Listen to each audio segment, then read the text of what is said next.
మంత్రి గారు.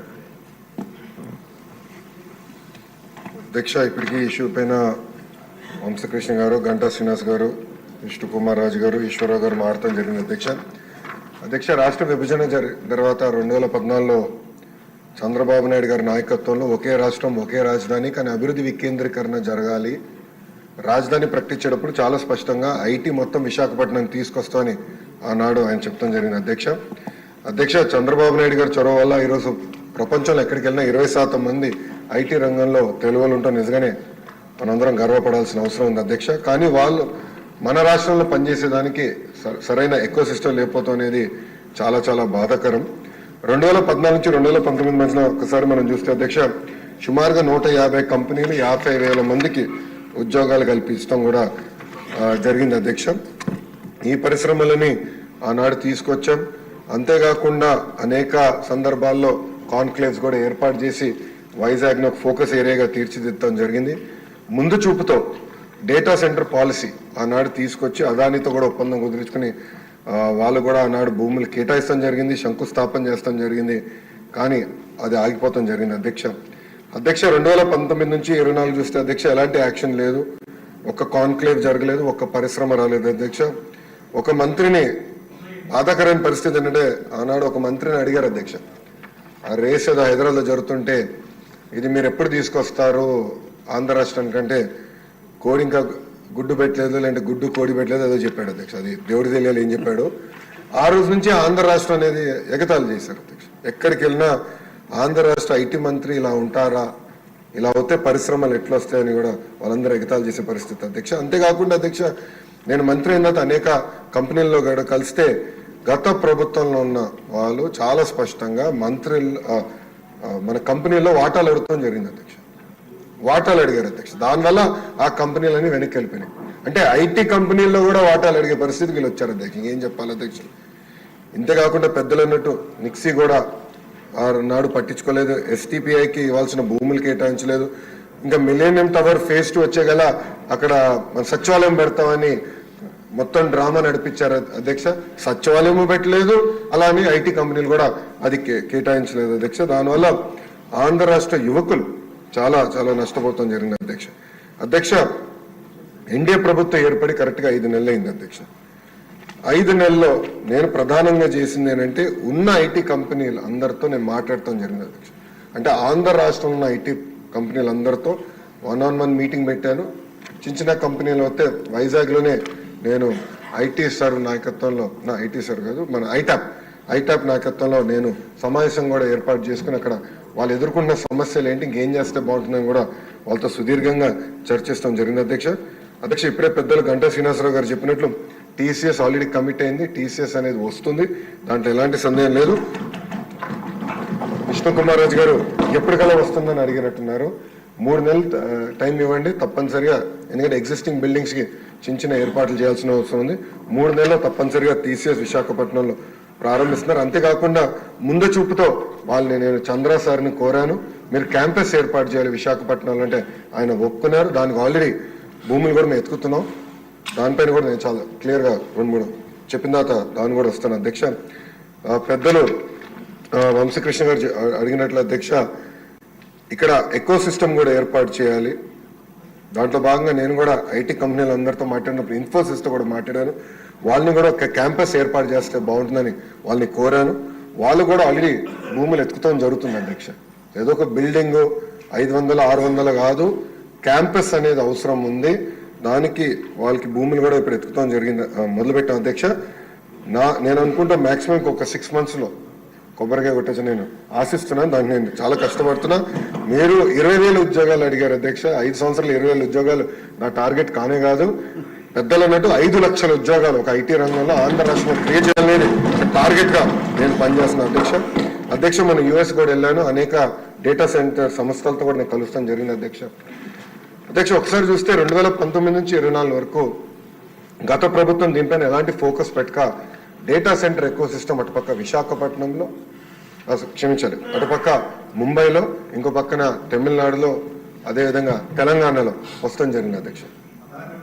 అదే కానీ మనం కానీ ఆనాడు తీసుకొచ్చిన పాలసీ ముందలు తీసుకెళ్ళి ఉంటే Visakhapatnam data centre capital of the world అయింది అధ్యక్ష. అధ్యక్ష మనం చూస్తే డేటా సెంటర్స్లో ప్రపంచవ్యాప్తంగా ప్రతి సంవత్సరం $300 బిలియన్ $300 బిలియన్ ఖర్చు పెట్టిపోతున్నారు అధ్యక్ష ప్రతి సంవత్సరం. నా లక్ష్యం $100 బిలియన్ భారతదేశానికి రావాలి, దాంట్లో ఎక్కువ శాతం ఆంధ్ర రాష్ట్రానికి రావాలనేది నా లక్ష్యం అధ్యక్ష. దాంట్లో నేను అందరినీ కలిసాను అధ్యక్ష. అంటే కొన్ని కంపెనీ పేర్లు నేను వెల్లడించలేను, ఎందుకంటే ఎన్డీఏ నేను వాళ్ళతో సైన్ చేశాను కనుక. వాళ్ళతో చర్చించినప్పుడు 2-3 రిక్వెస్ట్లు ఉన్నాయి, ఎస్పెషల్లీ డేటా సెక్యూరిటీ, అదేవిధంగా టాక్సేషన్, డేటా ఎంబసీస్ విషయంలో. విష్ణు కుమార్ రాజు గారు బీజేపీ నుంచి కూడా ఉన్నారు కనుక ఇక్కడ నేను ఆల్రెడీ ఢిల్లీలో ఉన్న పెద్దలతో నేను చర్చిస్తున్నాను సార్. అది పాలసీ, ఒక ఫ్రేమ్వర్క్ అనేది ఏర్పాటు చేయాల్సిన అవసరం ఉంది. తద్వారా పెద్ద ఎత్తున పెట్టుబడులు కేవలం ఆంధ్ర రాష్ట్రంగా భారతదేశానికి వచ్చేదానికి అవకాశం ఉంది. అది ఆల్రెడీ మేము చర్చలో ఉన్నాం అధ్యక్ష. అధ్యక్ష వంశకృష్ణ గారు అడిగినట్టు ఒక సోషల్ ఎకో సిస్టమ్ అనేది చాలా చాలా అవసరం అధ్యక్ష. దాంట్లో ఎయిర్పోర్ట్ ఒక భాగం. భోగాపురం ఎయిర్పోర్ట్ విషయంలో చంద్రబాబు నాయుడు గారు ఇప్పటికీ చాలా స్పీడ్గా పనులన్నీ పరిగెత్తిస్తున్నారు అధ్యక్ష. అంతేకాకుండా భారతదేశంలోనే అతిపెద్ద కన్వెన్షన్ సెంటర్ కూడా ఏర్పాటు చేసే దిశగా మన ప్రభుత్వం పనిచేస్తున్న అధ్యక్ష. అది విశాఖపట్నానికి వస్తుంది అధ్యక్ష. అంతేకాకుండా ఎయిర్పోర్ట్స్, క్షమించాలి, హోటల్స్ కూడా అధ్యక్ష. అది నా డిపార్ట్మెంట్ కాకపోయినా దుర్గేష్ గారు డిపార్ట్మెంట్ అది, కానీ అది ఎకనామిక్ డెవలప్మెంట్ బోర్డు కింద ఈ ఎకో సిస్టమ్ ఏర్పాటు చేయాలంటే పెద్ద ఎత్తున హోటల్స్ రావాలి విశాఖపట్నానికి. వేలాది హోటల్స్ రావాలి అధ్యక్ష, 10 కాదు వేలాది హోటల్స్ వస్తేనే ఆ ఎకో సిస్టమ్ ఏర్పడుతుంది. దానికి నిన్నే పాలసీ కూడా టూరిజం పాలసీ కింద టూరిజాన్ని ఇండస్ట్రీగా గుర్తించే విధంగా చంద్రబాబు నాయుడు గారి నాయకత్వంలో నిన్న కేబినెట్ కూడా ఆమోదం తెలిపింది అధ్యక్ష. దాంట్లో భాగంగా హోటల్స్ కూడా పెద్ద ఎత్తున విశాఖపట్నానికి తీసుకొస్తాం, కనెక్టివిటీ కూడా ఏర్పాటు చేస్తాం, కన్వెన్షన్ సెంటర్ కూడా తీసుకొస్తాం. ఇది ఒక భాగం. ఇంకొకటి పెద్దలు అన్నట్టు ఐటీలో ఉన్న టాప్ 100 కంపెనీస్, టాప్ 20 కాదు, టాప్ 10 కాదు, టాప్ 100 కంపెనీస్ ఆల్రెడీ నేను ఇనిషియల్ డిస్కషన్ స్టార్ట్ చేస్తాను జరిగింది అధ్యక్ష. నేను అనుకుంటాం అది గ్యారంటీగా జయప్రదం అవుతుంది. వాళ్ళందరినీ విశాఖపట్నం తీసుకొచ్చే బాధ్యత నేను తీసుకుంటాం, మొదటిది. రెండోది, ప్రపంచంలో ఉన్న ఫార్చ్యూన్ 500 కంపెనీస్ అన్ని జీసీసీస్ అంటే గ్లోబల్ డెలివరీ సెంటర్స్ కూడా వాళ్ళు ఏర్పాటు చేయాలని ఒక లక్ష్యంగా వాళ్ళు కూడా వర్కౌట్ చేస్తున్నారు. దాని కొత్త పాలసీ తీసుకురావాల్సిన అవసరం ఉంది అధ్యక్ష. అది వచ్చే నెలలో ఆ పాలసీ కూడా మేము తీసుకొస్తాం. ఇంతేకాకుండా రియల్ ఎస్టేట్ డెవలపర్స్తో కూడా నేను ఇప్పటికీ జూమ్ కాల్స్ పెట్టుకున్నాను, 1-on-1 మీటింగ్స్ కూడా పెట్టాను అధ్యక్ష. పెద్ద ఎత్తున రియల్ ఎస్టేట్ డెవలపర్స్ కూడా తీసుకురావాలి అధ్యక్ష. ఎందుకంటే విశాఖపట్నంలో గ్రేడ్ ఏ ఆఫీస్ స్పేస్ అనేది లేదు అధ్యక్ష. ఈ పెద్ద పెద్ద కంపెనీలు వచ్చినప్పుడు గ్రేడ్ ఏ ఆఫీస్ స్పేస్ రావాలి. వాళ్ళకు ఆ కంపెనీలో పనిచేస్తున్న ఉద్యోగస్తులకి మళ్ళీ హౌసింగ్ సోషల్ ఎకో సిస్టమ్ కూడా కావాల్సిన అవసరం ఉంది. వాళ్ళందరితో కూడా నేను చర్చిస్తాం జరుగుతుంది అధ్యక్ష. త్వరలోనే ఆ అనౌన్స్మెంట్స్ కూడా రాబోతున్నాయని మీ ద్వారా సభకి నేను తెలుపుతున్నాను అధ్యక్ష. అంతేకాకుండా డేటా సెంటర్ పాలసీ కూడా దానిపైన ఒక స్టేట్మెంట్ ఉంది అధ్యక్ష. గౌరవ డిప్యూటీ స్పీకర్ గారు టీ బ్రేక్ ఇస్తే టీ బ్రేక్ తర్వాత అది ఉంది, స్టేట్మెంట్ ఉంది. దాంట్లో చాలా డీటెయిల్గా అది కూడా నేను ఎక్స్ప్లెయిన్ చేస్తాను.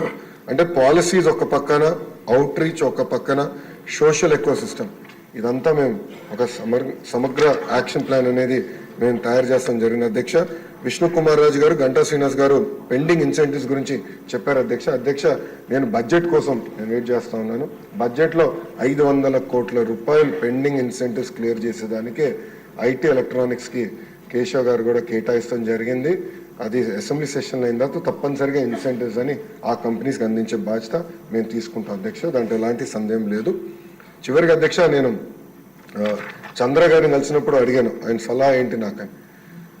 ఆయన ఒక మాట అన్నారు అధ్యక్ష, ఇప్పుడు కంపెనీస్ అందరు కూడా $5 బిలియన్, $10 బిలియన్, $15 బిలియన్ పెట్టుబడి పెడుతున్నారు. ఒక నెల డిలే అయినా, ఒక 3 నెలలు డిలే అయినా మా బిజినెస్ ప్లాన్ మొత్తం తారుమారు అవుతుంది. So speed of doing business మీద మీరు డెలివరీ చేయండి, తప్పనిసరిగా అందరూ ఆంధ్ర రాష్ట్రానికి వస్తారు అని చాలా స్పష్టంగా ఆయన కూడా నాకు చెప్తాం జరిగింది అధ్యక్ష.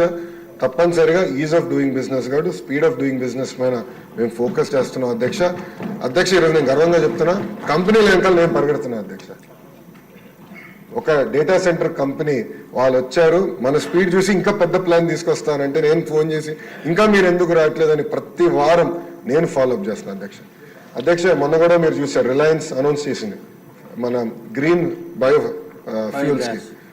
దాని గురించి అధ్యక్ష నేను వాళ్ళకి ఫోన్ చేసి కంగ్రాచులేషన్స్, ఈరోజు ఎంఓయూ అయిపోయింది, 500 మీరు ఎప్పటికల్లా పూర్తి చేస్తాను తిప్పి వాళ్ళు నాకు చెప్పింది ఏంటంటే ఆంధ్ర రాష్ట్రం ఇంత ఫాస్ట్గా మూవ్ అవుతుందని మేము ఊహించలేదు. 500 కాదు 700 సెంటర్లు మేము ఆంధ్ర రాష్ట్రంలో పెడతామని తిప్పి నాకు హామీ ఇస్తాను అధ్యక్ష.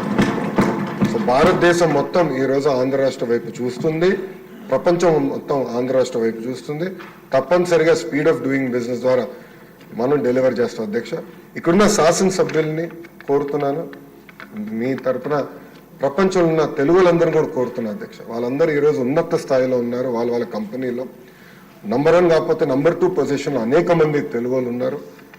మా తలుపులు మీకోసం ఎప్పుడు తెరిచి ఉంటాయి. మీకు అక్కడ లింక్స్ ఉన్నా, కాంటాక్ట్స్ ఉన్నా మాకు తెలియజేయండి. వాళ్ళు ఆ కంపెనీస్కి భారతదేశంలో పెట్టుబడి పెట్టాలని ఇంట్రెస్ట్ ఉంటే మాకు తెలియజేయండి.